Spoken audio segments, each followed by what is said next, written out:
but have you ever really were in a situation where you just didn't know what to do? What am I going to do? While I was in prison for the foolish securities violation, I call it a foolish securities violation because really foolish on my part. I should have never received that harsh sentence, but on the other side, I should have never done what I had done.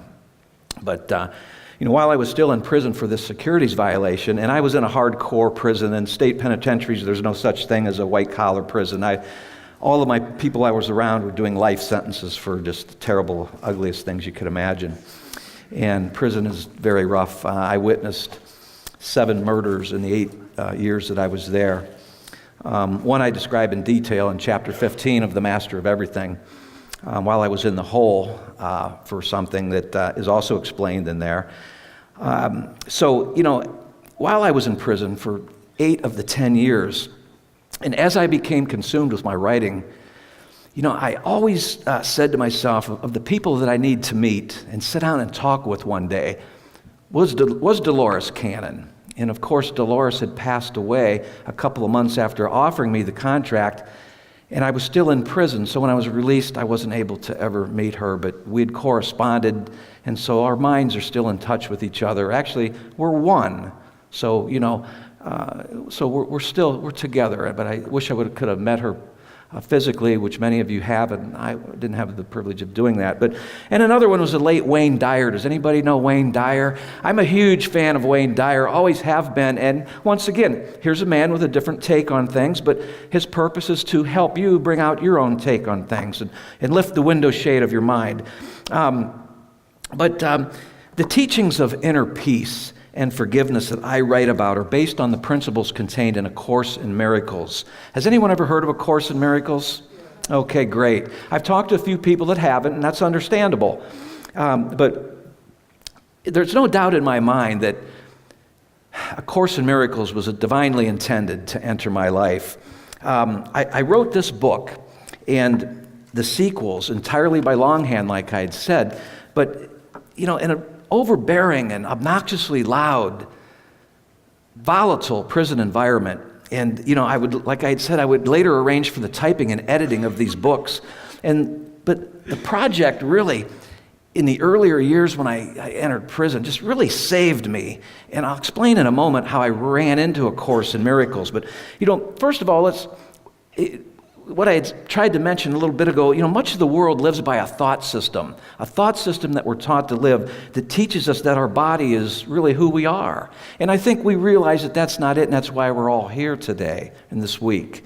We're taught that, winning is everything, and that in order to win, someone else must lose. We think that in order to find out who we are, who we really are, that we must get on our knees and repent and sacrifice. That's what we're raised on. And if the people out there that truly believe that way, then, that's okay. I'm not here to judge them and change their way of thinking. But sit quietly here for a moment and think about the world that you see around you outside of this room. Think about the world that you see and tell yourself that the real world is not like this. Okay, the real world has no buildings and there are no streets in the real world.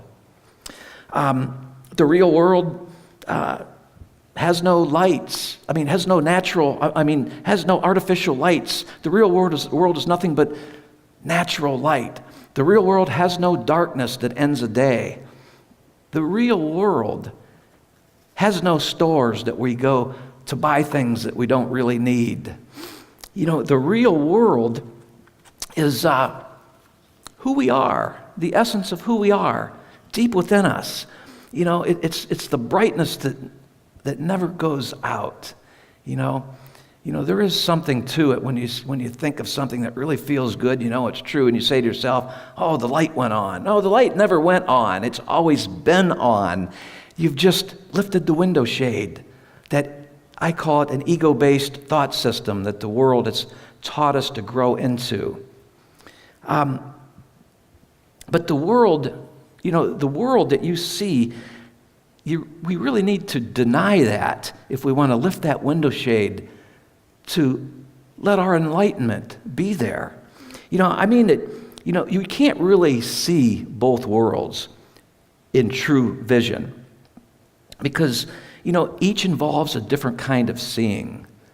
The seeing that all the speakers this week are talking about, the vision that they're talking about, their spirit guides, the guardian angels, and the point that they're trying to get to you to open your eyes is a vision that's not from your physical eyes.